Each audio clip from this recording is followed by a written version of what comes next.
Katie and I are taking August off, but we have repeat episodes for you to listen to while we prepare for season 4.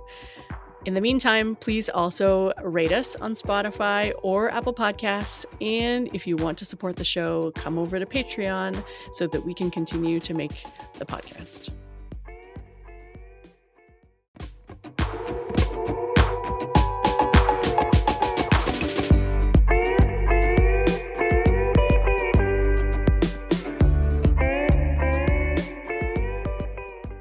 Welcome to Barnyard Language. We are Katie and Arlene, an Iowa sheep farmer and an Ontario dairy farmer, with 6 kids, 2 husbands, and a whole lot of chaos between us.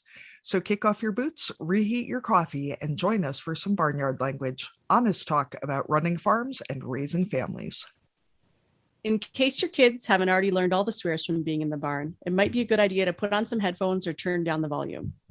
While many of our guests are professionals, they aren't your professionals. If you need personalized advice, consult your people. Today, we are talking to Dr. John Madigan, who's a professor at the University of California, Davis. And Dr. Madigan, we start each of our interviews with the same question for all of our guests, and this is a way to introduce yourself to our listeners. And we always ask, what are you growing? So for our farming guests, that covers crops and livestock, but it can also cover families, businesses, careers, all kinds of other stuff. So we'll ask you the same question. What are you growing? Yeah, well, thanks for having me. I look forward to sharing some information. So I guess I'm not growing crops. We have a couple of horses here at the house, and I'm a faculty emeriti from the University of California School of Veterinary Medicine. And they gave me the rights to one of the inventions that I have. So I have a technical rescue company where we design equipment for first responders to pull animals out of difficult situations, equine, cattle, and others. And so we do trainings for that because my past experience I had a lot of experience with rescue and emergencies things. And then I'm also revising the 4th edition of my manual of equine neonatal medicine. And so I have a lot of activity in the world of baby horses and breeders and foaling. And then I do a lot with the invention that came out of some of our research, and I don't mind that they called it the Madigan squeeze. Once I found out it actually worked, and so that's a procedure that we work with what we call dummy foals, and we can talk about that if you want. And so I spent a lot of time doing podcasts and explaining stuff, but it's a way to recreate birth canal pressures, which allows a calf that doesn't know its mother, or a foal that's wandering around the stall, or a lamb, a pig, a cria. And it's very similar to kangaroo mother care, where there's a dramatic increase in survival with the swaddling, and we use the squeezing thing. It's so I can talk more about that, but that's occupying a lot of my activities and growing, I guess. Yeah, that's right. That does sound like a lot of different things are growing. So I'm guessing that the horse people always want to know how many horses and what are you doing with them? The ones that you actually have on site. Yeah, right now we just have 2 here, and so right now we're just doing trail riding, and then we go to some ranch friends and move some cows around once in a while just for fun. And they're quarter horses. They're very gentle. They live a very life of luxury here. And we just built a new barn, and with a little place to stay, and you can see the horses out the window and whatnot. So yeah, and we use the horses to practice some of our technical rescue equipment fitting. So they go in the stall, whether they eat a cookie, and we see how things fit the horses. Right, yeah. So you're not actually doing rescues, but just making sure everything fits on them. Yeah, I haven't had to rescue them yet, although we've been in a few pickles, but I haven't had to use our equipment. So how do you deal with the level of cute that is working with baby animals just all the time? I mean, obviously you see a lot of sick and unhappy babies too, but I would think that the general cute percentage is probably higher than a lot of Yeah, them are. yeah. When it's easy for us when they're cute. That means they're for us to feel like that's a pretty cool thing. They're feeling good. You know, they're looking at you, moving around. So they've recovered, and so that's good. And then when we see them, they're disoriented, recumbent, flopping around, that kind of thing. So the cuteness doesn't fit at that moment. It comes okay. What's the matter? Make a diagnosis, figure out a treatment, and then proceed from there. But it makes it's sure a lot of fun. And then when you turn with one of these foals that been upside down and doesn't know his mother and wandering around, then they're out running around the field and he's following his mom and doing stuff. Yeah, that's a good reward system. So I'm going to rearrange a few questions here. I actually found you through Instagram. Somebody was demonstrating using the Madigan squeeze on a calf on their farm, and it wasn't something I had heard of. And as a livestock producer myself, I raise beef cattle and lambs, and Arlene has dairy cattle. I've certainly dealt with some lambs that didn't do real well after birth more than calves. So I'm wondering if you can tell us some about the Madigan squeeze. And my big question was, how sure were you that it was going to work the first time you tried it? Were you like pretty sure, or was it one of those like, well, it can't hurt because, you know, I know there's some things we try as farmers just because it's worth trying something, but you know. Yeah, yeah. It's one of the most common questions I get is it starts with, well, how did you decide you were going to try this, and then what was the first time you used it, and then what's the science behind it. So there's a bit of a story with it. So I guess with a podcast, that's an okay thing. So I started the neonatal intensive care unit at UC Davis in the mid 80s, and it was the third one in the United States. And at that point, when foals would come in, we didn't know how to hook them up to IV fluids and give them glucose, electrolytes, and things like that, and then still be able to keep them with their mother, and then treat them with antibiotics and things like that, and oxygen and all that. So I saw the critical care aspect, and we said what a big part of our teaching load was this thing called the maladjustment or dummy foal. And at that point, what the experts, and I am board certified in internal medicine, so I'll throw myself in that category. The word was that this was due to low oxygen. But as the time went by, I saw that these foals, if you did intensive care, they would all of a sudden wake up 2, 3, 5 days into the care, which is expensive, and not everybody can do it. They wake up and they'd have no residual neurologic deficits whatsoever. So that doesn't happen when your brain is injured to the extent that we're seeing these abnormal behaviors and seizures and things like that. So I thought something else is going on. So I was in New Zealand and on sabbatic, and they were working with this project on, is it humane to cut the tail off of a newborn lamb? Do they feel things? And can you castrate them? Can you do things? So they had a big welfare thing, so they'd meet the European standards for export of lambs, that they were raising them right and everything. So these guys were doing a lot of science, and they said, and I just snuck into a seminar because I had time there, and they were talking about these sedative progesterone derivatives. And I knew about progesterone, of course, when we think of pregnant mares and whatnot. But I didn't know that it fed into a pathway to produce sedation, big time sedation, almost like Valium or a barbiturate or even anesthesia. So I remembered a graph that a guy in England had done in the late 80s, and he showed that some of these dummy foals had elevated progesterone. He was just measuring stuff. And so I thought, whoa, well, when I get back home, I'm going to measure that in some of these dummy foals. So we did, and it was sky high. So that we knew that they were endogenously producing this progesterone that was feeding into the brain center that controls sedation and consciousness. And the reason for that is if you're a 100-pound foal or 80-pound foal in utero, one of the rules is you don't gallop in the womb. But guess what? 2 hours later, you better be doing it, or the predator's going to get you. So there has to be quite a switch in consciousness that occurs at birth. So what is that? Is it light? Is it sound? Is it touch? You can do a rectal exam on a pregnant mare and bump that foal and he'll wiggle around, but he's not waking up.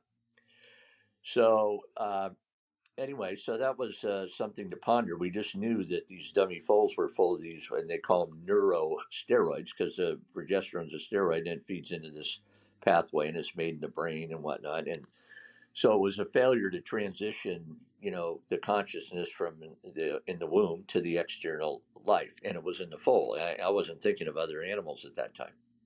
So I had a separate project where we were trying to do a master's project for a student and get it done. And when you hold on to a foal that's in the newborn category, say 12, 24 hours, veterinarians and horse owners know this. You want to do something with them, and you put your arm around the front of them, around the back, and you hold them tight. They flop.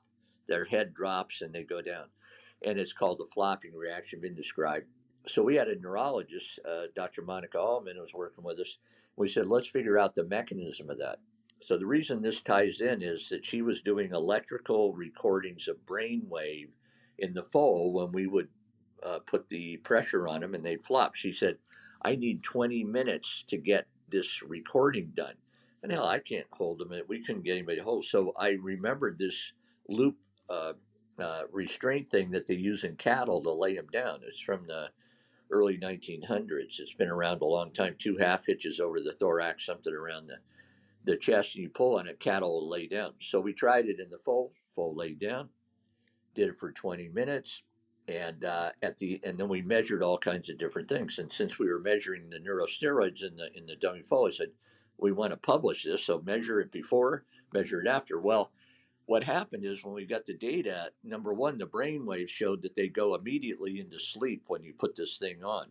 And that's so that, and when they go through the birth canal, that's a good idea because you got 2 legs and a nose in a miracle presentation that the mare rolls and puts it into position. I mean, it's kind of amazing. And if you're doing that, you sure as hell don't want them wiggling and moving back around and everything. So the squeeze immobilizes them. And then at the end of our 20-minute experiment, we saw that some of these neurosteroids shifted around a little bit. So I'm driving home one day and I'm thinking, I wonder, 20 minutes is the stage duration of stage 2 labor of the mare. So when she gets the foal in position, the water breaks. It's 20 minutes that the foal goes through that squeezing thing, and then all of a sudden it wakes up. So I thought, Jesus, I wonder if that, if some, and then I remember this, that some of these foals that come in, their dummies, they've had quick birth or they've been pulled. So I get a call. So get back to this is a long answer to your question. How do you know when you first had it? So here's what happens is when you're in veterinary medicine and you have people and clients, they have your cell phone. So I'm not on duty. I'm sitting in my office in this breeder, and she's Ellen Jackson. She won't mind me mentioning her name. She's a owner, operator, plus a racehorse trainer, magnificent individual, foals out 80, 90 mares a year there. And so she calls me, and towards the end of the season, she goes, hey, I got a dummy foal here, and it's the end of the season. I'm exhausted. I can't spend any money on him bringing in. He's been upside down in the feeder. He's 8 hours old. And somebody said you were doing research. Have you got something cheap that I can just give him? And because I just can't nurse one of these things along for a few hours or send them in for a few days and send them in. So I said, oh, well, what was the birth like, Ellen? And she says, oh, it was normal. I said, well, you have to sometimes cross-examine your clients. And I said, well, what was normal? How fast was it? She said, oh, man, I was in the kitchen and the foal alert went off. I went out there, he was standing up. Oh, a quick birth. Yes. And so a quick birth, the birth. So I'm sitting there and I said, well, you want to try something different? She said, if as long as it won't hurt him and it won't cost me anything. I think your farm, listeners will identify with that particular, desire. So I said, yeah, have you got a rope? And she said, hell yes, I got a rope. So I drive down there, no drugs, no medicine, no nothing on this neonatal call. And I get there and he's again trying to get upside down in the feeder, flopping around. and aimlessly she's trying to stick a bottle in his mouth. He takes a little bit of milk and whatnot. So I put this squeeze thing on him. He lays down, goes to sleep. And here's when I knew something happened. As soon as I release these ropes, and then all these foals, and if you're doing it to a normal foal, like we did a research thing, as soon as you release that pressure, it's like going out of the birth canal. They just pop right up. They stand, they stretch, like they've been asleep.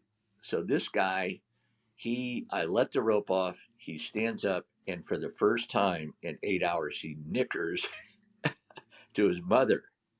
And the guy that's holding the mare just about gets knocked over because she hears this from the foal, which is supposed to happen, as part of the bonding. So she just bumps this guy out of the way and goes over and starts licking the baby. So I figured something happened here, and man, it was fast.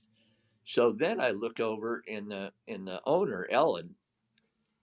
She's just thinking, and she told me later what she was thinking. If Jesus Christ, I'd call Madigan out here to wake the foal up, and now he's got him laying out even flatter, going to sleep. What the hell is going on here?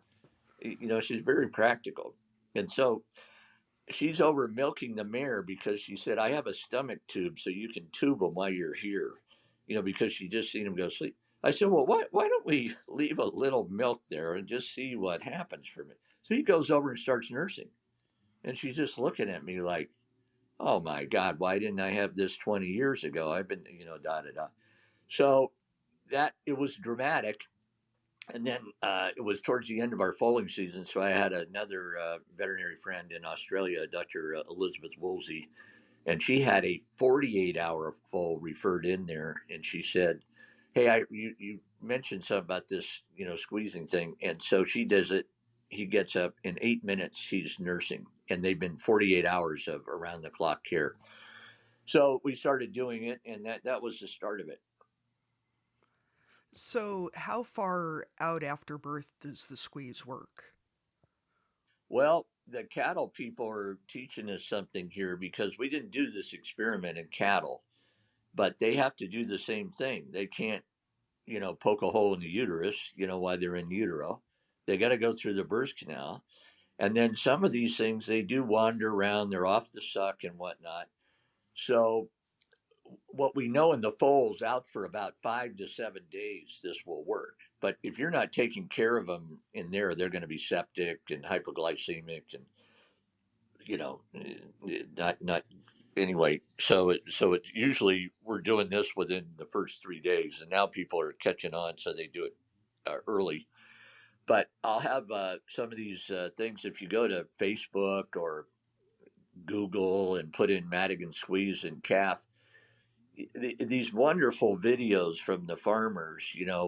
One of my favorites is the wife is filming with the two kids next to her, looking through a crack in the barn, window there, her husband's out there with a warm jacket on, and she says, he won't give up on that calf. He's using the esophageal feeder, and it's day 6 now. And I told him, hey, I heard about this thing on the internet, and then so he's going to try it. So the kids are all watching, she's watching. So he's out there, he puts it on, and he's in his jacket, and then the cow is on the other side of the panel. And so he lets go of the rope, and that calf walks over there and tries to get in. He opens the gate and it starts nursing, and the kids go, wow, whoa, this is great. So anyway, that one was 5 to 7 days that, they've been sticking with it. Yeah, I'd have to say that tube feeding a baby more than once or twice is about the most frustrating damn thing in the world. So if there's something that'll, perk them back up, it's... Yeah. I assume that foals are like lambs, that the longer they go without food, the stupider they get, too, because lambs just, they get real dumb real fast. Yeah, real fast. And the group in Oregon at the Oregon State University at the vet school, and then with the ag division there, they just did a study, and I think they had 80 or 90 lambs in each group. The ones with the abnormal behavior, and then the control group. And they concluded that when they used the squeeze procedure, it rapidly corrected the lamb's misguided mental stuff, and they started to nurse. And they did ones that were seizing. They had there's a nice category you can see if you go lambs, and they called it the thoracic squeeze in the title, and so you can see that. And then they did it in New Zealand, because I communicated this, back to them, and they had a C-section lab for the at the vet school. So they did, a cow, and they did C-section. Well, some of them were kind of early, so they bypassed the birth canal, and then I think they did 7 in the lab. 2 of them weren't nursing at all, so they did the squeeze, and they went over and started nursing. And then they've done I've done some stuff with the failure to thrive pigs as well. These little guys that wiggle around and get pushed away, and then they start fading. They can wake up again. Yeah, I was just wondering if there's any risk factors associated with the procedure, or if people can mess it up, because we can always find ways to mess things up. Yeah, the only contradiction would be, and it's in the foals, if they have fractured ribs, and if they've had a quick birth, that's unlikely, because that means that they're pretty big, and so that would be it. It's a short procedure. The thoracic thing, if they're in respiratory distress and cyanotic and truly asphyxiated, it's not going to do anything if there's really brain damage, as opposed to a persistence of these hormones that are keeping them asleep. So, and all the data shows, back to the dummy foal, is 20% do not recover, even in the best intensive care. Well, those are really asphyxiated, brain damaged foals, and they're not going to get better.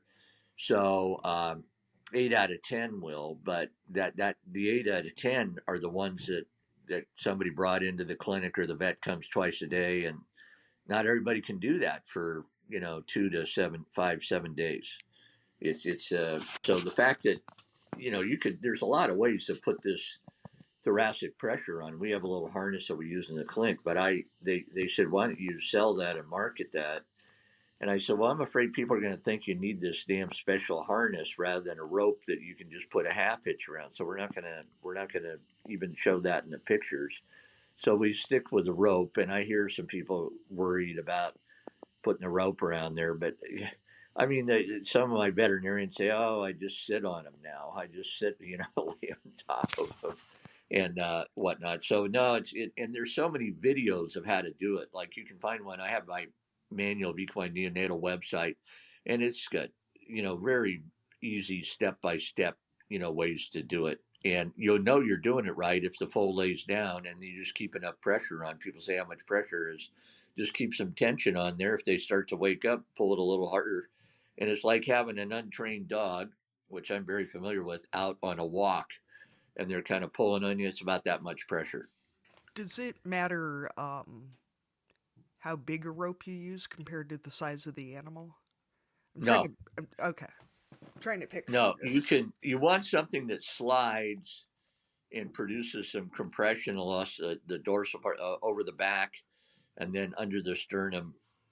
And so, a medium-sized rope, and without ridges on it, so it'll slide, is easy. And there is a company, I think it's Equine Reproduction Products or something, and they have a rope that has a hondo in it, so you don't have to. The rope would normally go, over the shoulder, between the front legs, and then it comes up to the withers, goes over the back, put the rope underneath it. That's called a half hitch. Then you go over the back, put it underneath that, and then you pull the long extension out behind the foal, have somebody holding it wide. Then it just gradually, easily lays down. And it's used now in normal foals and vet med, where you got to do an ultrasound, or you got to put a IV catheter in, or you got to run some plasma. The foal goes to sleep. You put a blindfold on him. The mare knows the foal's asleep. You let her just stand right there. And you can do a lot of procedures in the foal, except that they have a reduction in their pain response, which we determined in the experiment. They're asleep, not anesthetized, so you can wake them up if you poke them too hard. But they do have an increase in endorphins, and so they tolerate a little bit of things that they normally wouldn't.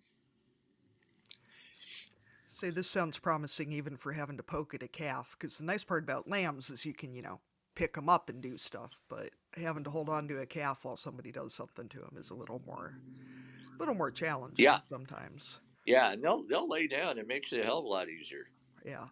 It's as the one who's always holding on to them, I have a vested interest in making this easier. Yeah. So did you grow up on a farm, or how did you end up in vet medicine in the first place? Well, I actually grew up in San Francisco, and then my sister liked to ride, and so my mother bought her this horse that turned out to be kind of a runaway, and they kept it in Golden Gate Fields, and so for some reason I started riding it. I guess I was 12 or 13, and the police barn was right there, and so the horse would every once in a while take off and run me through an intersection, and then I would turn it up into the trees and stop it, and I wasn't phased too much by that. And then the police officers were on their mounted patrol. They said, "Hey, kid, come on down to our place. We want to show you a few things." So I started doing that, and then I was riding my sister's horse so much they bought me one. Then we moved to Woodside to have the horses, and I got a job on a children's camp and guest ranch when I was 15. I had to misrepresent my age as being a little older, and then where you taught kids riding, and then played. I did some roping, and then I met a guy that played polo as a veterinarian. That's how I got into veterinary medicine. Bill Linfoot, and he was a 9-goal polo player. So I started playing polo, but I was really impressed by him, and he convinced me. If I hadn't gotten a B in metal shop, I wouldn't have graduated from high school. So I had to really change some of my study habits, and then had to be motivated. And so he was a mentor for me, and he did wild horse breaking, and he was really a hand, and he could get on a horse in 45 minutes, rope it, and then approach it and do all the things, and that's all caught on this natural horsemanship. But he was superb at it. But I noticed how he would focus on that horse. So I had attention deficit disorder. So when I was in class, I'd watch my instructor he watched these wild horses, and then my GPA my first year of junior college was 1.7, and then after I did this, I had a 3.66.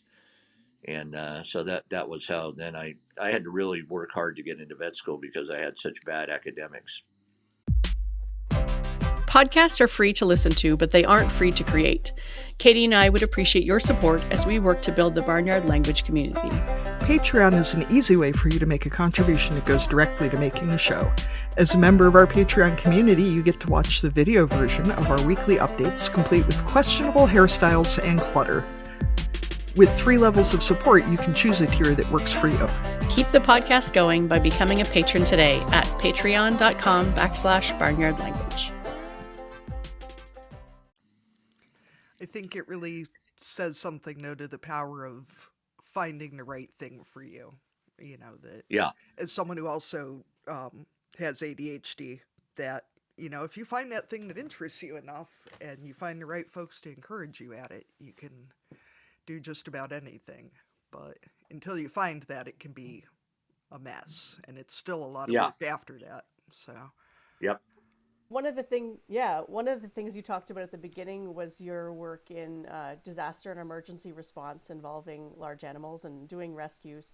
So is it just being in California that leads you into that field, or is there something else? I mean, being from places where there are, not really any risks of fires or earthquakes, we feel more safe, I suppose, where we live. But what else led you into that part of your work?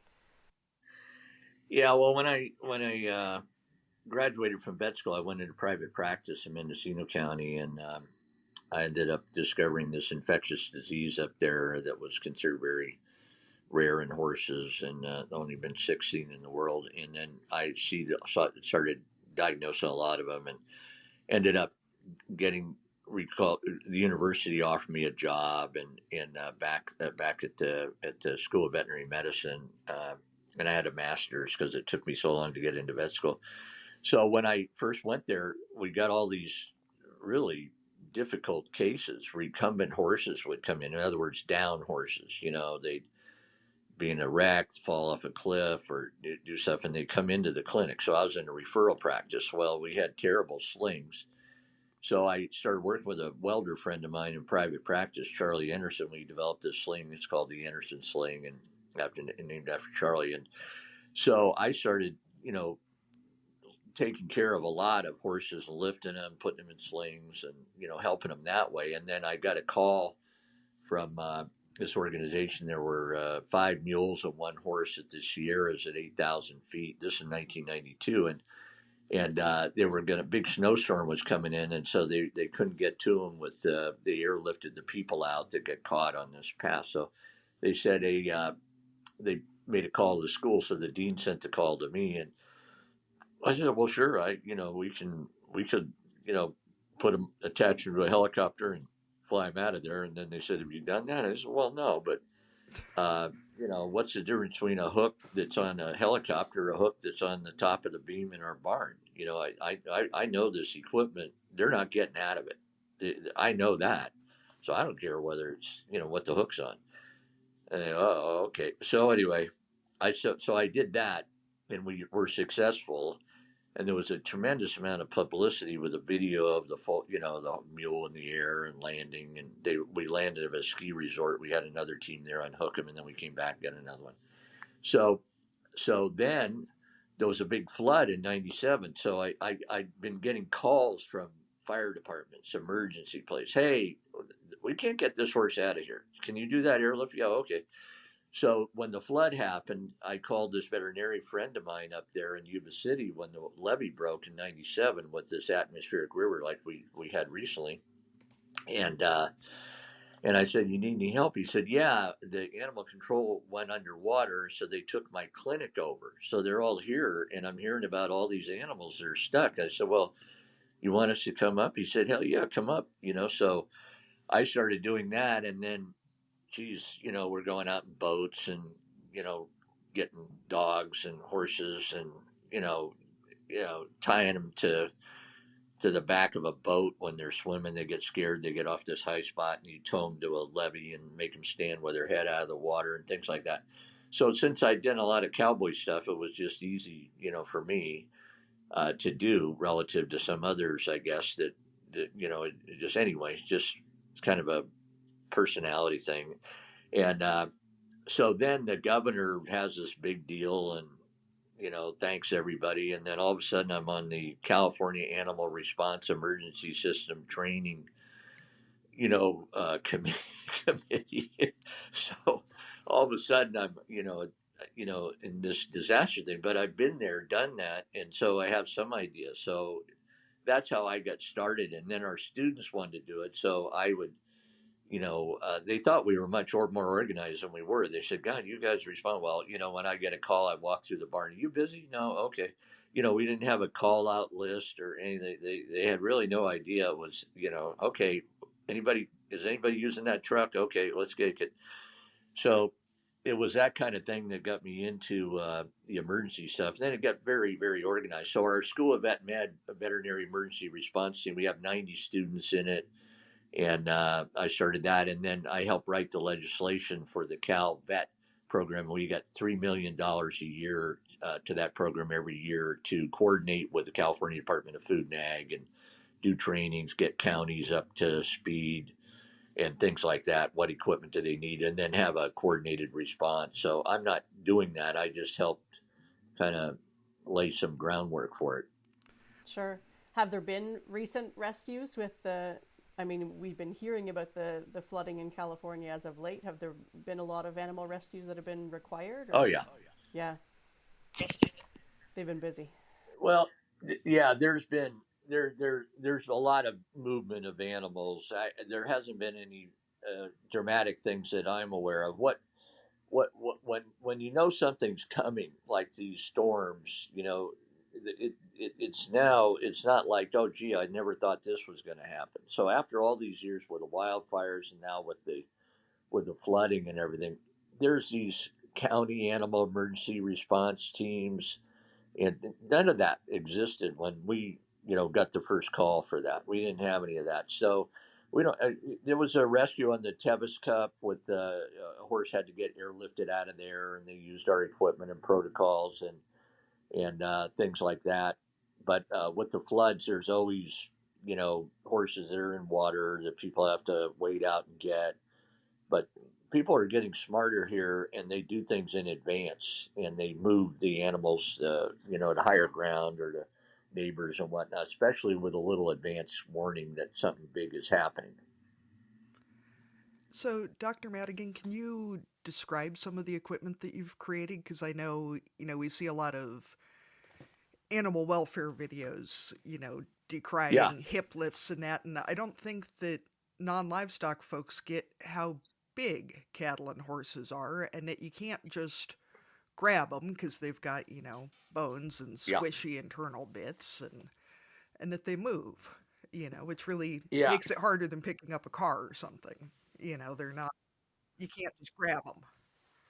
Yeah, and then so when it happens to a cow rancher, it doesn't happen every day. So they're a low frequency event, but Hmm. they're and then we call that high hazard too because things can go wrong for the animal or the people responding. And so in the fire department, if they respond, whether it's a rancher or fire department, they have the same thing. It's a low frequency, high hazard event. So the experience that we had, like with this Anderson sling, I had to give a talk, so we pulled up the records. It'd been used in 3,500 horses since we invented it. So we have a hell of a lot of experience about how to do this stuff. So that's a good sling, but it's hard to get on a recumbent patient, a down horse or a down cow or anything underneath it. It's got so many buckles and straps and everything. So then the next invention I had what's called the large animal lift. That's commercially available with another company, not mine, and it slides underneath them and it has a bar over the top of it. And that's an okay piece of equipment. It's about $2,800. The Anderson sling's about 14,000 or 12,000. No, excuse me, 6,000. And so there's a bit of a investment. So I mean, being a practical guy, said two things. One, it's got to be accessible equipment at the time you need it. It's got to be easy to put on, and it's got to be portable. So the thing that we have now is called this Loops Rescue System. It's in a duffel bag that you can carry, and then it has a guidebook in there where if you take the time to read this or do one training with it, a person stands behind the back of the horse or the cow, and then you reads to the person, throw the loop over the upper front leg, pull it towards you, then put the loop over the cow or the horse's head, pull it around you. Now that's step one. Step two, so the fire department guys, they read to each other. It's like pulling AED for a defibrillator. You pull it off the wall. They tell you everything. Walk to the patient, then open the shirt or whatever, put the pedal. So this guidebook, step by step. So because I could see our students couldn't remember if you only do it intermittently, you're not good at it. So this thing, yeah, it's very simplified and there's no knots. It's a continuous loop. So I just pondered this, and then Dr. Allman and I were with one of our horses. We were out here because you don't want to put it under their arm and then lift them up because the brachial plexus is there. So we figured out if you pass it over the head and go crisscross under the sternum, it lifts by the skeletal system. Whether it's a cow, a horse, a giraffe, we have one for giraffes that's a little longer straps, and we have an inflatable giraffe to practice at the zoos, with how to pull a giraffe around and things like that. And so it's called the Loops Rescue System. It's on the internet, and my son and I distribute it, do the training, and it's less than $500. So that's the advantage, and it has everything we think somebody needs, and it doesn't take up a lot of space in a fire truck. So the other thing is, one of the guys, the Office of Marine Reserves, they're getting it NFPA approved for the fire departments, so they can use their federal funds to grab, to purchase it. And I'm doing a training in Illinois this month. I'm going to do it over the internet because I've worked with some of the guys there, so they know it. But they're going to train their first responders, and then they're going to train some of the rural fire department guys. Because if you got a horse sticking his head out with some ice and everything, it's hard to get in there on the mud. So we have a real practical approach, and we think you can do about 85-90% of what you need to do out of this duffel bag compared to having a rescue trailer with hooks, snaps, and guideposts, and all this stuff with which is behind a locked gate on a Sunday where somebody doesn't have the key, and there's one person on duty and they're an hour away looking for a lost dog, and you've got to wait with a horse or a cow flopping around stuck somewhere. So you have to have accessible equipment. That means it has to be affordable, and it has to be able to have an instruction guide in it. So that's been the guiding principles for that. Well, I know one of my husband's friend's boys was in a tractor rollover this fall and thank God was not killed. But realizing how far away the equipment is to deal with something like that really drives home the importance of being able to do something like throwing a duffel bag in the back of a truck instead of having to go. Yeah. It was an hour and a half drive to get the equipment they needed to get everything back up the hill and off him. And that was, Yeah. scary Oh, stuff. no. Exactly right. And, if you're on a pack trip and the horse gets in the mud, you can have, I do some lectures in the mountains in Craig London at his pack station there in the Sierras. He has one, and one of these kits. And if you have it in a horse trailer at a barn, you can grab it. And horses, down is dead for them. So they fight like hell. And then all these secondary, and by the time you get there with equipment in 2-3 hours, they're in another further bad state. Yeah. I was going to say, it says a lot about your horsemanship that you've done this many rescues and haven't been killed. So. Yeah, I think that somebody was asking me, they go, hey, how'd you get this protocol when we were doing the airlift of mules? Because the packer couldn't go in. There was only so much room in the helicopter. And then we had the other guy that was doing the lifting helicopter. And so he said, a couple of those mules don't like just everybody that they see, And so we had to walk them out in the snow so the helicopter came in with a long line, and then we had to put the frame over the top of them.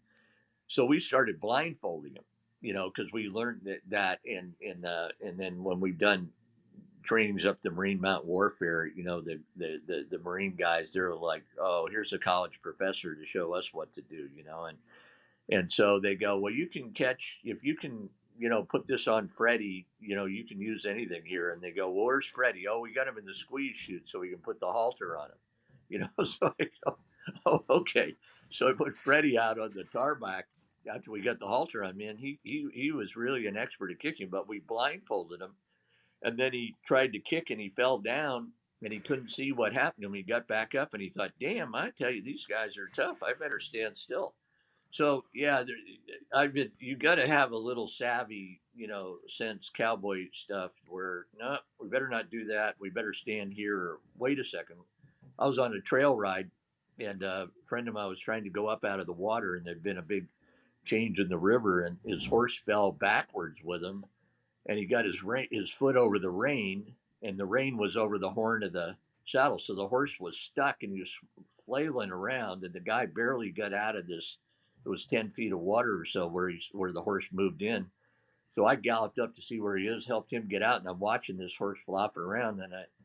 So getting back to this instinct, I remember when you get your, lifesaver thing, they go, wait for the person to quit struggling and then grab him. So this horse just went under the water, and then I walked out and stuck his head out, and he held his breath. He blew a bunch of water out of his nose, believe it or not, and then he just like a sort of a submerged boat that was on its side. I could just drag him to the edge and got my pocket knife out and cut his rein off of the horn, and he stood up. But if I tried to, jump in anyway, it's you gotta have that sixth sense to like a rodeo clown. Yeah. I don't know a lot about how the fire service works, and I'm in Canada, so it's probably a different system, but are there ways that we as farmers could advocate to get our fire departments to have that gear on site, or are there programs to kind of put a bit of pressure on to make sure that those things are available if we should need them? Because I know in some places there aren't a lot of farms, but you're also depending on those people to help you out when you need it. Yeah. Well, a lot of these communities do have, the well, in California, they named California the county animal response teams. Well, when you're really rural, and you know that if you got a problem, then you get a group of people that say, well, if you have a problem, here's a call list, and we'll drop what we're doing and go over there, go to the site. So a lot of times it's through the volunteer fire departments. That's where they go, and then they have to respond because they get these animal calls all the time. I mean, if you go to Google and look at fire department and horse rescue, there'll be some horse pulled out of this or that every week. So I think there's two things one is that you get a little training, and you should train with something that's very simple. And then you should have it be affordable so that it's not you'll pull the trigger on it because you're not going to use it very often. And I think if you start with that, and then send one of your guys, we do these trainings periodically, and they learn how to do it. Now, what we do is we have a PowerPoint and a disc that gives all the background on the different equipment you can use and why you might want to use this, and the limitations of all the things, and then the steps to do it in the mud, in the water, off the edge, pulling backwards, pulling forward. And they can give that PowerPoint after they've been to one of these trainings and show the other people how to do it. And that's in vet med, they used to say, here's what you're going to do is watch one, do one, teach one. So it's a little bit like that. But it has to be simple, practical, and then have a reminder system, which is this little booklet. It's not on a damn app. It's in print. It's waterproof, coffee proof, manure proof, so that you can go, okay, we're going to pull them backwards. So, okay, stand here. Tell me, which leg do I throw this damn thing over? Okay. Yeah. And then you can stretch these out. There's 4 loops in there. So you can you can put 6, 8 people on the end of this after you attach it to the front or the back of the cow or the horse. And you can loop these together, and then there's another 6 feet, another 6 feet. And you get a whole pile of people and give a yank on this thing if you can't get your equipment there. So that's all kind of, that just comes from the cowboy up stuff that I grew up with. Well, it's good to see, too, animal handling equipment that's built for when things are going wrong, because it seems like so much of what we see is, well, it'll work great as long as this horse is stuck somewhere on dry, flat cement, it wouldn't be stuck Yeah. if it was somewhere that it was going to be easy to get it out of, because it would have just walked away, wouldn't be an issue. Yeah, we've got even a thing called a people mover in there, and it's got all these straps on. It's 1,800 pounds, and you can get it under the horse, and then if you can attach one of these loops to that on either side of that, and then the loop on the horse, so you got a drag system if you do have to go over kind of really rough stuff too, and that's in the bottom of the bag. So as you mentioned that, because some of these skids are really nice, but they're great big, 10 feet. You don't always have that. So we got this, and if you tear a couple holes in it, great. Get another one after you're done. You're going to use it again in about a year or maybe 2 years. So you said people mover. I thought maybe we were talking about, like when I was pregnant and I got stuck in the mud out in the sheep lot and lost my boots, and we could have used some sort of a hoist There's system a strap for that system one. to That's the other thing. Yeah. We always make a joke and say, God dang it, now you animal lover people, if we go out there and the rider, there's been a wreck and the horse is off the edge and there's also a person there, you got to use the people motor on the person first. Because these other people say, oh, we got to get the horse. No. Okay. Nope. People first. So as people who have livestock, one of the things that's, is always in the back of your mind is what to do in an emergency. So what things should we be doing as livestock owners to be ready for emergencies when they come up? What things should we have already in place? Yeah, well, that's a really good question. And there's lots of good literature on it, but figure out what the risk factor is for the seasons that you experience. It could be, freezing. It could be flood, it could be fire, it could be you get a lot of earthquakes. And so, when I give a talk in Japan, it was all about earthquake and animal sheltering and things like that. So if you're going to have a fire, okay, what are we going to do? If we're going to shelter in place, where are we going to move the animals or whatnot for a defensible space? And that may mean we got to rearrange a little landscaping. So you sit and make a plan. So that's the deal. And the farmers and ranchers are very practical, but if you just say, okay, identify what's the problem, and then say, okay, could we move all these cattle? If the fire starts right away, if it's a long distance away and it's liable to come, yeah, you may be able to have time. But if you don't, so you figure out a scenario for a rapid, what are you going to do? And if you got to leave everybody, if you got to have the carrier for the dog, the cats, and all this stuff, there's some very elaborate, preparations. Have 7 days of food and, this kind of thing. Just enough to save you first and your family members, and then the pets, and then what about the livestock and things like that. So you have your important papers, damn it, just have them in a deal that you grab and take with you. Have that on your list. So you just got to sit down and say, this could happen. That's the first thing, is that this probably won't happen to me. Well, we all got a safety belt on now, but back in the day, when they were just didn't even have them, it was like, I'm not going on too long a trip. I don't have to wear it, now, that kind of thing. You just have to say, this could happen, or it happened to somebody else. So we better sit down and go through the personal plan, the family plan, the pet plan, and then the livestock plan. And then if you check with your county office of emergency services, because once you leave, it's hard to get back in. And if you have to take some dang online training about, which basically tells you if the fire department, to go in there, you need an escort. If we tell you to leave, you got to leave. And very practical, but you get a little okay badge, if you will. So they finally passed legislation, because ranchers would go in and say, hey, I just got to push these cows out up here. And they say, no, it's a roadblock. Or trailers trying to get into a stable that's being evacuated, and they don't have enough trailers, and they want everybody to evacuate, and the guy at the roadblock says, you can't come in. No, we're going. And so, well, I'm here to help move the horses out, and we have time.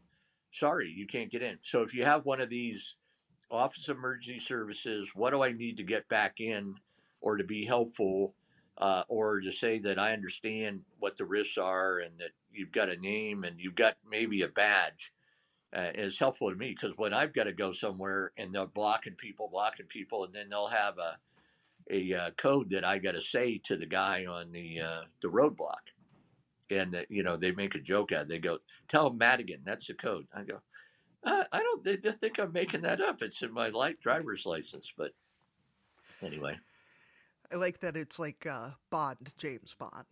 It'll just be, yeah, Madigan, Dr. Madigan, here to rescue horses. yeah. I was thinking too, so many rural folks where, I'm in Iowa, and more of the emergencies we see are flooding and that. But we're starting to see so much about pets, especially, getting separated from owners during emergencies and trying to get people matched back with the right animals.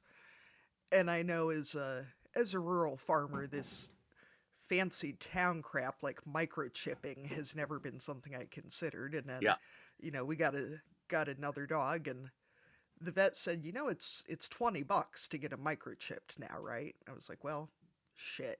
And then she even came out to the car and did it. And I have to say, that's pretty cheap insurance for knowing that, somebody will Microchips that are much good. easier to The bring other them back. thing you can do when you get separated, and somebody says, "Oh yeah, that's my Palomino, quarter horse there. I want to take it home," is a simple thing to do, is take your picture with your pet and have it on your phone that you're not going to lose or back up or on the internet. Because you can show a picture of your pet, but you could have got it off the internet, but not the two of you standing together with some, something that reflects, you're at your place too. And that's a very, useful, actually, reunification thing. We had to make these pet patch for us for the campfire, the butte. There was so many animals overwhelming this temporary shelter in this former mental hospital of all things, back in the day when people weren't on the street. So we were trying to keep a shelter. It was terrible. So we wanted to move them to other counties. Well, they say, well, we could lose track of them and they'd have microchip, but what if they have the wrong reader or whatnot? So we created these pet passports. And the best thing is, back to the old thing, is a photo of the pet that goes along with the collar, because the collar can come off. The microchip is great if you have it on there, but the photo with the owner that's going to be requesting the animal, whether it's a horse or not, is good. And then if your horse get loose, it's nice to have something written on them or a collar or something like that. But we have microchip for horses too. So, but what I'm hearing you say is that the next time somebody argues about having our dogs in our formal family portraits, I can tell them that you said we had to. I like this a lot. It's a safety measure, damn it. We had our dog in our weddings, so there's dogs in every family picture. Oh yeah. It's no, that's right. And you can't keep them out of there. If you did, in your videoing, all you'd hear is woof, woof. That they might as well just let them sit there next to you. Yep, in our wedding photos, my Aussie is tucked up under the skirt of my wedding dress through pretty much the entire ceremony. There you go. So, Yeah. I forget what movie I saw where, it was James Harriet. Do you watch that where the dog ate the wedding ring and then they had to give him the mustard to make him throw up? Yeah, so, right. One of our dogs actually ate my daughter's umbilical cord when it fell off right after she was born. So I said, that's how you know they're really part of the family, when they go ahead and eat part of your kid. Yeah, they're bonded. He looked so Not in the hospital, just to clarify, though. Not at the hospital, no. Nobody would let Ola into the hospital. Poor dumb creature. That's all right. I was going to ask a parenting question, John, because we're both parenting and an ag podcast, and I'm at the stage of life where my oldest is going off to school in the fall, and as a professor, I'm wondering if you have any advice on things that we should be doing now to make sure that she's as ready as she can be for the university or college experience, because as a parent I'm feeling nervous about it, obviously. So I figure you've got some expertise in this area. Yeah, well, it's a changing environment, from when, and I have, my kids, went through that, and I ended up taking them to school, pulling them out of school, and taking them to New Zealand with me when I did that 6-month sabbatic. So my son went to high school at a school, and then my daughter went to Massey University, and she ended up staying there and graduating. So when I left her there, she was living with a family that I met and knew via vet med and that kind of thing. So she had it wasn't some, 8 kids living in a 3-story place at like Idaho, which is a party, thing. So I think, the dorm thing is good because you start and you meet people, and staying in the dorm is a good idea. And if you have a school that, here in California, there's some ag schools, Cal Poly and things like that. And Davis is huge now. But I think getting in the dorm, and then when they do get outside the dorm, you really want to be careful what, on the roommate selection and, how many kids are in there and things like that, and spend some extra money so they have some privacy, for the studying. Because the distraction, when I was in college, one of the things I had to do is I had to move out of the apartment I was living with 3 other guys and get my own, it was a real dive, but I could sleep, get up, study, I had control of my environment. So I think that is really important. And, it's a challenge. Things are with the social media and all this stuff. So I think a good school that's grounded in, fundamentals, and that's getting harder to find, would be one of the most important things. And then the dorm, and then the schooling, and then, that and letting them know there's going to be a lot of distractions, and, that if they want to stay there, they're going to have to, try to achieve this. And if they get into trouble in something, that's okay, but get the help, figure out where you go to the study hall, where you go to the thing, and don't feel like if your roommate doesn't go to those extra study sessions that you do. Like this Bill Linfoot told me, he said, if you got to stay 8 hours for that physics test and your roommate, and for you to just get a B and your roommate, just sails through and gets an A, it doesn't matter. That's what you got to do. You've got to, you have your own thing. But if you got to do that 8 hours to get that grade, then do it. It doesn't matter what the other people are doing. So that was good advice for me, because I did have to really had to record classes and things like that. So you figure out what your learning style is, and then it's a bit of an adaptation, and but I think the type of school and the housing that you have is the best first start that I would suggest. And that my kids thrived in New Zealand, and my son didn't have as good a coaching thing here in the town we were in. The coaching there was very, very good for getting the students to feel like the coach believed in them, and that you know, you want to play in this position. If it's working, let's try that. If you tell me that helps you, but otherwise, and then the coach would tell them, stand here, don't do this, and so this and then they would walk to school. The proximity to the where your classes are, it's really important. That's why the dorms to start with, and then your secondary housing, don't be too far away, and so you can bike or walk to school if you can. Yeah, those are good reminders.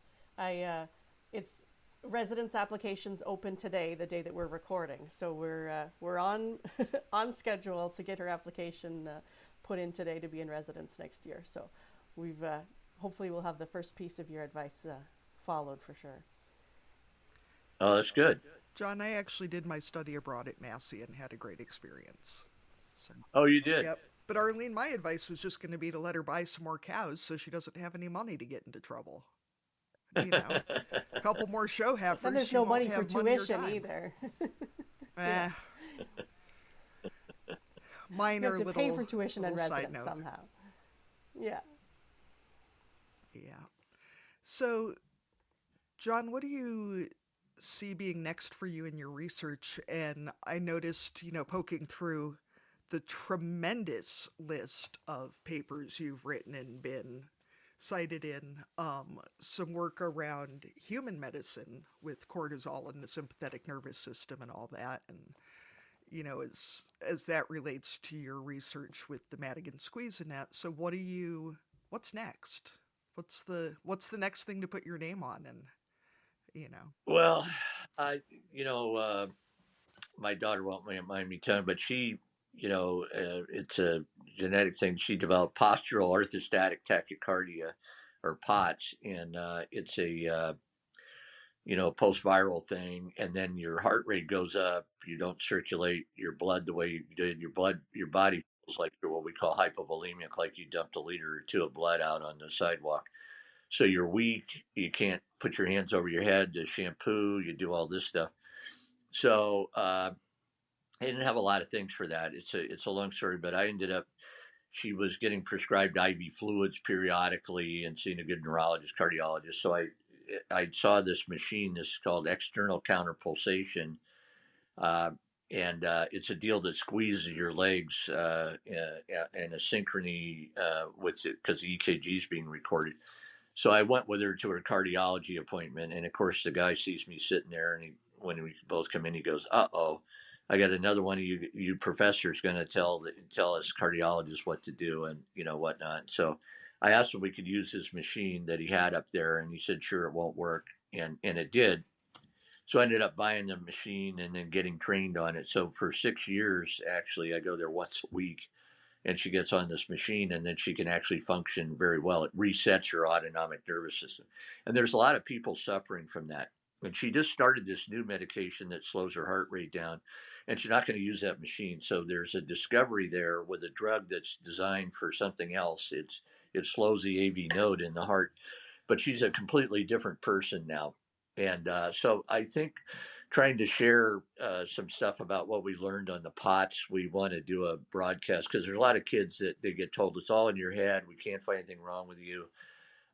You just got to suck it up. And they actually have a problem, and her mother had it. And it was very life changing for a gal grew up on a cow ranch, and then you can't walk to the mailbox without sitting down sometimes and stuff.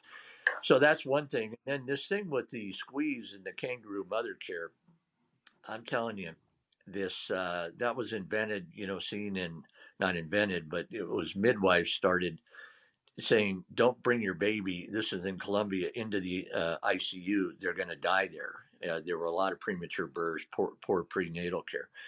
Well, when they started delivering the baby and then sticking them on the mother's chest and then tightly swaddling because they had to walk around with them, they wore them all the time. Well, that's the same thing that's happening, I think, with the squeeze. Is it helps, and they show that it increases oxygenation, and increases survival, it increases feeding, response immunization. And now they have a study that's gone out for 18 years showing that your neurodevelopment scores are different.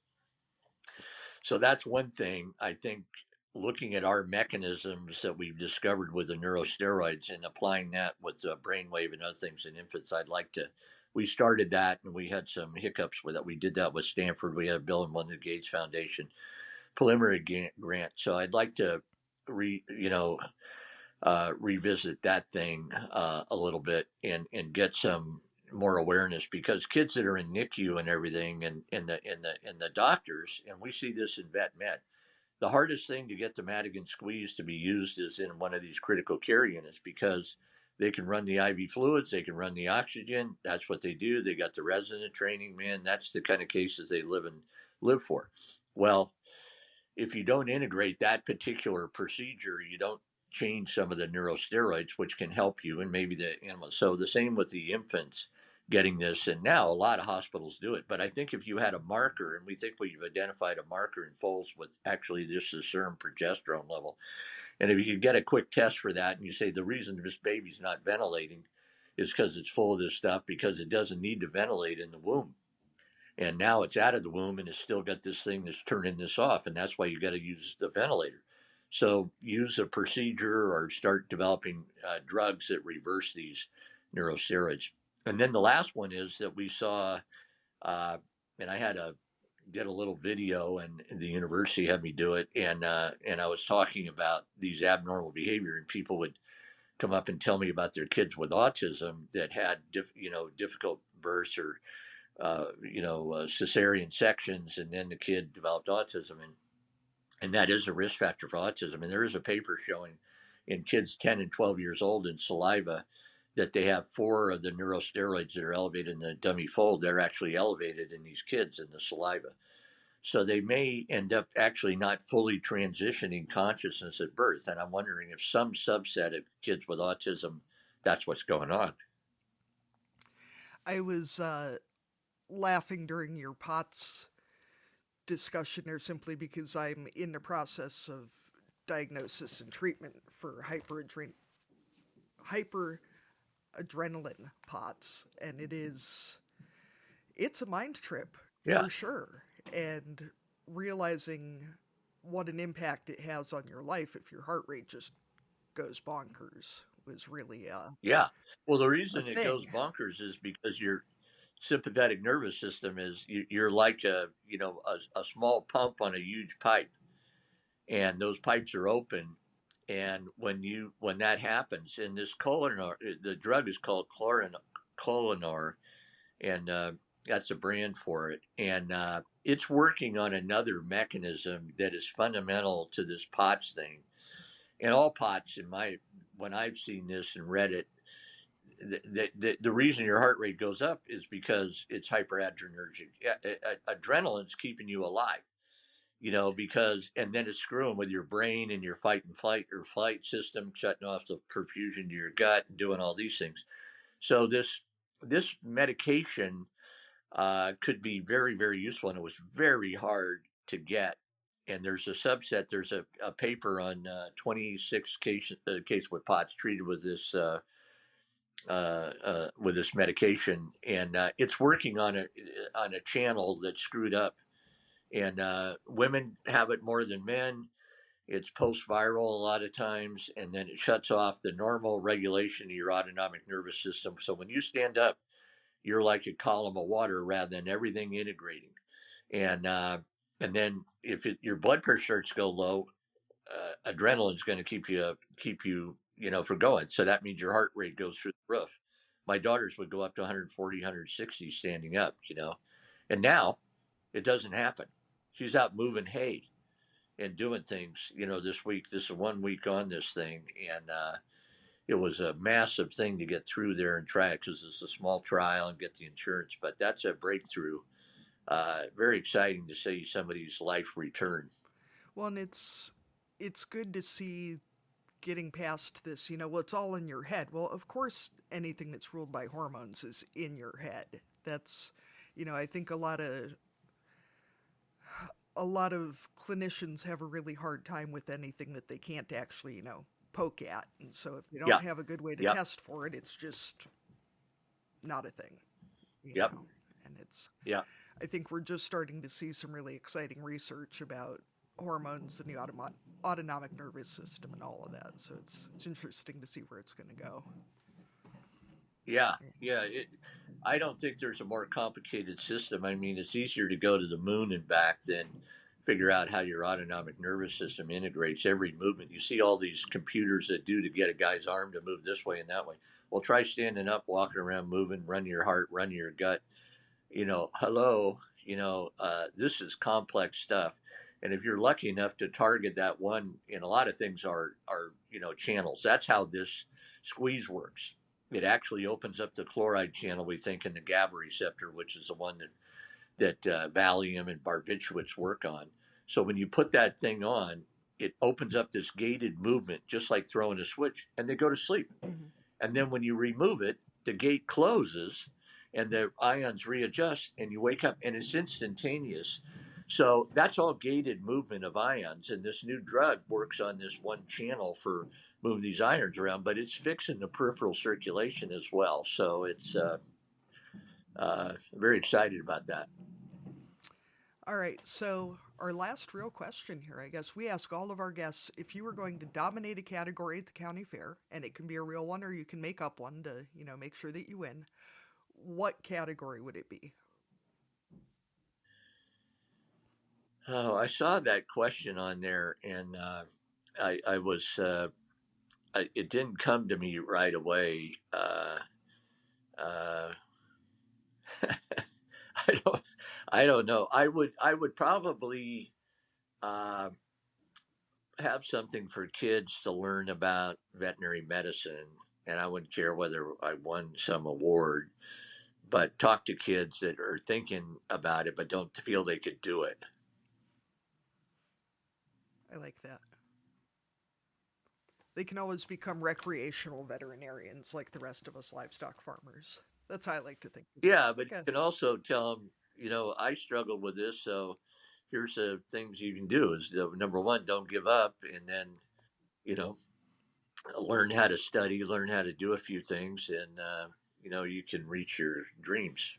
Did you ever consider being a small animal vet, or was that never on the table? Yeah, I actually, when I graduated, I moved to Ukiah, and the guy that hired me did nothing but small animal, and I'd done the Dude Ranch Children's Camp stuff, and then stayed in touch with the owners of that place. We had 60 horses there, and I'd take care of them in the winter, and I knew those people, so I wanted to go back to Mendocino County where I spent all my time. It was very rural, so I saw small animals there, and it was really a lot of fun. There was no referral clinic, so you took care of everything.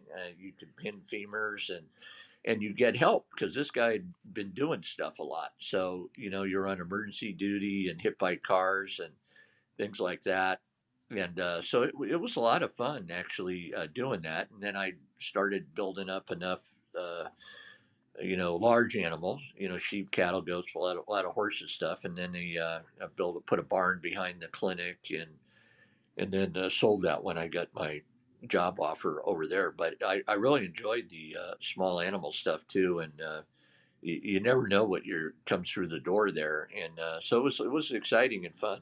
We're gonna go ahead and move into our cussing and discussing segment. So this is kind of a free for all of whatever we want to talk about on any given episode, and listeners can enter their cussing and discussing entries. If you go to the show notes, you'll find either our speak pipe where you can leave us a voice memo, or an email address, and we'll read it out for you.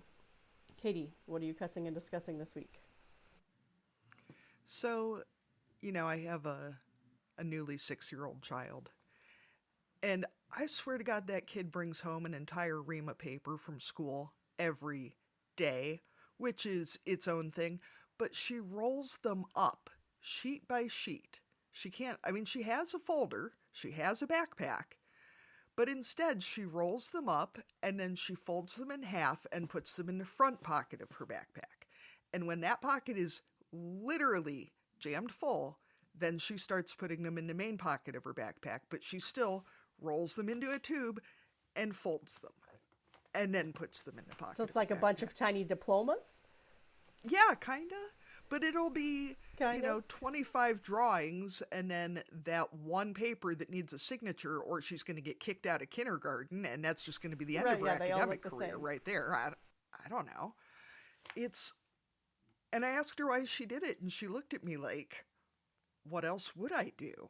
And I just, okay, like, I don't want to be that mom who's like, crushing her little tiny baby spirit, but also, what the hell? Children.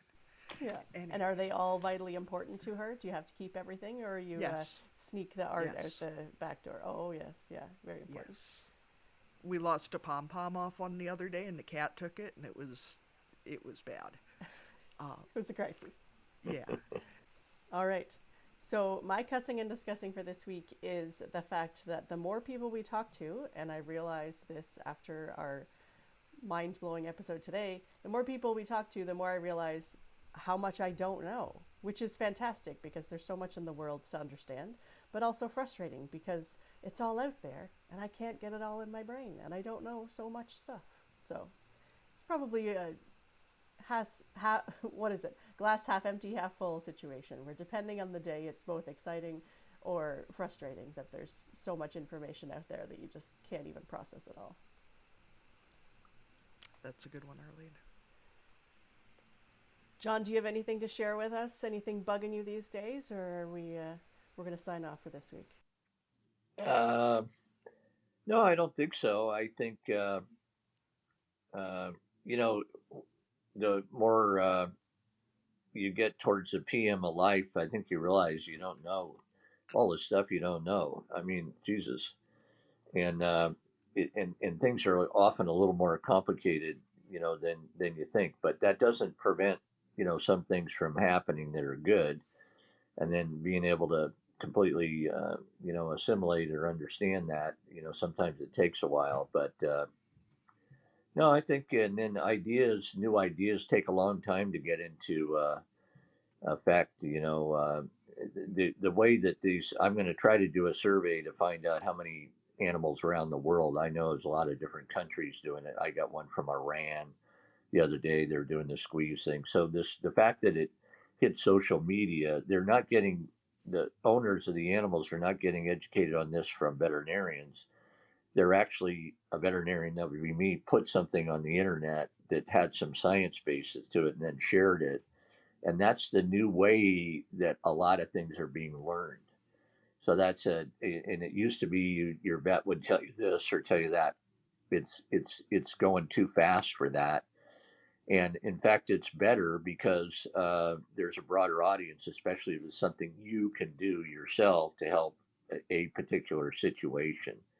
So I think that's the value of the internet, social media. If it's used in a positive way, it can be problem solving. Yeah, so that's that's a really all good I'd point. say is that. Yeah, because like you said, it's something that you can do, that you can fix for the person who is looking at an animal and thinking, well, it's probably going to die. This is something that you can try, and if you can't afford for the vet to come, or you don't feel like it's going to be any help, then yeah, you've got something at your disposal that you can at least give it a shot, right? Yeah, yeah, and I Well, think if we could get more of that, and then make that accessible to the subgroups or whatever that would utilize it, that would be a positive thing. It's a sort of a telemedicine without the doctor, yeah, that's but right. it's telling you something to do. Yeah. Yeah, we don't always want to search our own symptoms up on the internet, but yeah, if there there's ways to get Yeah. help out there if you know where to look and what's safe to try. So, Katie and I want to thank you so much for joining us here today. And if people want to find out more about you and your work, where should they find you online? Well, I don't know. I don't have my own website. I have, you know, the Manual of Equine Neonatal Medicine. I guess we have a website there, and then the Equine and Comparative Neurology group. I'm still in that at UC Davis, and my email is jemadigan at ucdavis.edu if somebody has some questions or wants something, sent that way. And my company our little company, it's an LLC, so that we can pay our taxes and do everything, is loopsrescue.com. And you could send a message to me there and whatnot. So that might be one way of doing it.